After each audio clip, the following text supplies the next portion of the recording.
Hi guys. Today's video is about having a collaborative stance towards confrontation. Now, why would you, in this world, why would you ever take a collaborative stance? In the heat of the moment, you are so frustrated. You feel like you have been wronged. Your inner child feels frustrated, scared. You don't feel safe in the moment. Why would you want to make the other person feel safe by having this collaborative perspective and this collaborative stance going forward with the confrontation? Why would you even care about their feelings when they didn't care about yours in the first place? Right? This is exactly what I used to think when I first started confronting people. When I felt wronged or I felt bad about something that they did. Why then opt for this specific stance when you yourself don't feel safe and you yourself feel defensive, right? Because when we were in the tendrils, having somebody point fingers at us, even if it was a discussion, and having somebody we cared about specifically point fingers at us, signal to our brain that now it is a threat to our survival, literally. That person might be ostracized from the community, then they might have to fend for themselves, and who knows what happens then, right? Being confronted since the history of humankind has felt threatening in some or the other way. Even to the most secure person, confrontation at some level feels like a threat. And when we are feeling threatened and unsafe, our mind doesn't specifically want to listen to somebody, and it sure does not want to adapt, even if we find logic in what the other person might be saying, and we become defensive because the other person comes off as defensive to us as well. So how do we fix this? What is the solution to this? I mean, if I feel like I've been wronged, I'm definitely frustrated, I feel unsafe, I want to confront them, and maybe at some level, in some situation, I want them to feel the exact feeling that they made me feel, right? So, what is the solution? How do I put myself across? Because I want to discuss it with the person that this XYZ thing that you did, I felt wronged. I felt hurt. My inner child does not feel safe with you right now, and neither do I. Okay, how do I convey that? What I'm going to say is not out of a rule book. You don't have to follow this at all if you don't want to. But I want to suggest that you look at it as a form of experimentation. You want to experiment using words that are kind to yourself and to the other, that get your point across, and they get you what you want out of the conversation itself. Isn't that a win-win, specifically if you care about the other person? Why would you even want to adapt to a conversational style of confrontation, to a discussion style, right? Because it gets you an apology, a mutual understanding, or makes somebody realize what you could not have using words that is downright confronting or oppositional, saying, you did this, I know you meant it that way, I'm so disappointed, you're so bad for this, all of that. Okay, now let's get into how actually do you make the whole conversation feel like you two are not against each other like in a fencing match, but you two are metaphorically, and if you want, that's you physically as well, holding hand as you're walking them through how you felt in the moment. Okay, here's how you do it. Completely, absolutely drop the word you. You're not going to point fingers. And how do we point fingers? Mostly by saying you. You did this to me. You made me feel this. You XYZ. Okay? None of that. I want you to experiment replacing this urge of pointing fingers by saying you and replacing it with I feel or I felt. For example, if I have received a text from anybody in that exact moment when you want to point fingers, you want to make them feel exactly how they made you feel. I want you to hold yourself in the moment, and if you can, pinpoint the exact thing that made you feel triggered or that made you this defensive. Ask this exact question to yourself. What is the exact thing from this conversation that is making me feel triggered?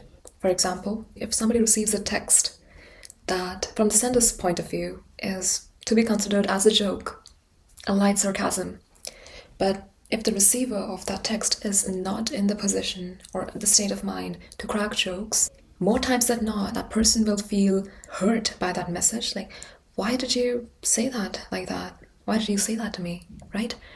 If I were in that exact moment, here's what I would do. First of all, accept that they have written that thing. And number two, I would explore what is the exact thing, and I would pinpoint it that is making me feel triggered or defensive, unsafe, or frustrated. And if you can explore with yourself a bit more and ask yourself, why is this exact thing that I've pinpointed triggering me so much? What exactly happened in the past, or what exactly happened in that situation where from which I started to feel triggered and I feel unsafe? Once you have that down, I want you to completely cut out the word you. We are not going to point fingers by saying, you did this because that's why I feel that. You made me feel, you made me cry, anything you.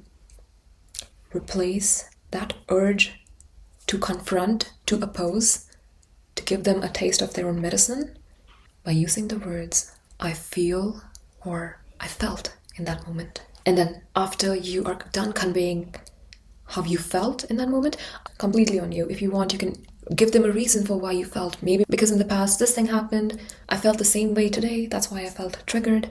Or maybe if you don't want to go talk about the past, I felt like that because I felt unsafe in my body, something along those lines, okay? And then afterwards you end it with, did you mean it that way? Have I understood it right? You could say something along those lines.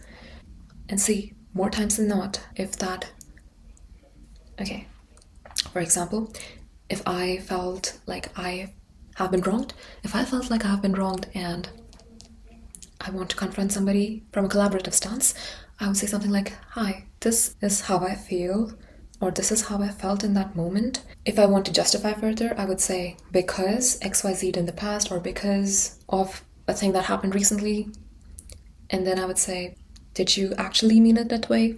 Am I understanding it right? Something like that, okay?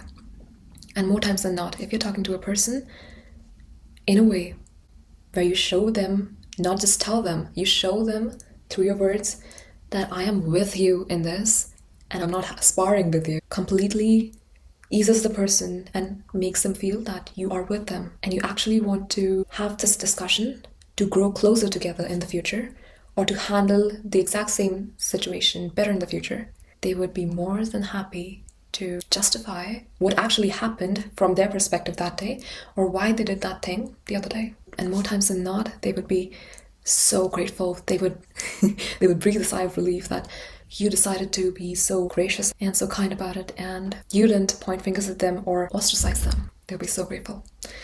And they would be willing to justify more times than not. I would say like 85% of the time, if you've experimented in the way that I have urged you to experiment, you would get the outcome you want. And yeah, obviously use your discernment with whom you want to have a collaborative stance with, or whom you even want to have this confrontation with, because not everybody will be willing to hold space for you when you are being vulnerable and potentially putting them in a vulnerable place as well. Now, after all this is done, the most important step is thanking them. You don't have to do it, but honestly, if you've done this right, you would actually want to thank them, because they would be so grateful as well that you've handled it so graciously. So just thank them, and thank you for being so understanding, and thank you for being patient with me and hearing me out, even though you might have felt vulnerable or under the spotlight. I really appreciate you for holding that space for me and for being so collaborative, right? Because the two of you are choosing to be collaborative in that moment. And yeah, that's it. To go over the points again, decide your stance, which stance you want to take: defensive, oppositional, or collaborative. Here we talked about collaborative, so after you have decided your stance, ask this question to yourself: what is the exact thing that triggered me? And if you want to dig a bit deeper, which will help you in the conversation, ask yourself why that exact thing triggered me. Where is it coming from? And then step 3, refrain from using the word you. Replace that with I feel, I felt, and if you want to, thank them. Because if they have done something wrong, or if they have made a mistake, so brave of them to sit in that discomfort and hear you out, and then make a wise choice out of it, right? There you go. That's how you have a very mature and a sane, a collaborative style confrontation. And I'm so excited for you to use this when you confront the next time. And I'm very proud of you for how far you've come in this video and in your life. And I love you guys. Take care. And until next time, bye.